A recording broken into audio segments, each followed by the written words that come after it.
It's one of the things where I know everybody's going to be talking about this game, but anytime you get a total of 174 and a half, which actually now here at Circa, it's hit 175.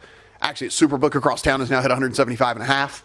So we're already up to the 175 and a half number here in BYU and Alabama. Like, I am super excited just to see that game play out on the court. You know, I mean, you have these teams that high-paced, high-powered offenses, sometimes defense optional, you know, that's going on in that. Like, I am super, super excited about watching this game. And you do wonder, with the variance of the way that these teams play, if you like the BYU side, do you just play a money line? If you like the Alabama side, maybe you lay the 4.5, but maybe you also lay a 6.5 or a 7.5 or an 8.5 as well, because if BYU's shots aren't falling, we talked about with Zach Cohen a little bit earlier, right? I mean, if Alabama is rolling and BYU is not, then this could be close to double digits, you know?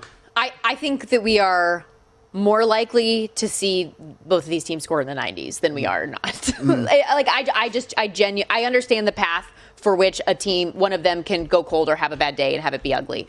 But I feel like we're just going to have the shots falling. I really, really do. And I think that's why we saw the Sharps take this over right away from the opening of 172 and a half. And you mentioned there's already 175 here at Circa. Looking at the bet splits that we have up on VSiN.com right now on DraftKings, 55% of bets, 73% handle on the over.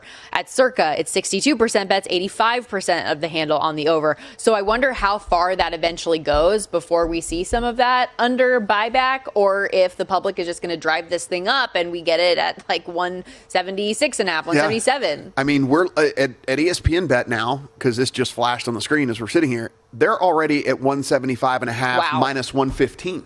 Wow. So already. They're 175 and a half minus 115. And so, yeah, I mean, 176 seems very well within the range of outcomes here for where this thing could go in the next 24 hours. It seems like everybody wants to hit the problem with me is because I've seen the bad version of Alabama, and that is the only thing that, like, does have me going, there might be a point where I just come in on the under out of principle, because when Alabama shoots poorly from the three-point line, it's a tough hang with Alabama. And you saw it a couple of different times this year. Granted, different, I know styles make fights and all the things like that, different opponents. One of those games was against Auburn. It was one of the worst games you could ever watch from an Alabama standpoint.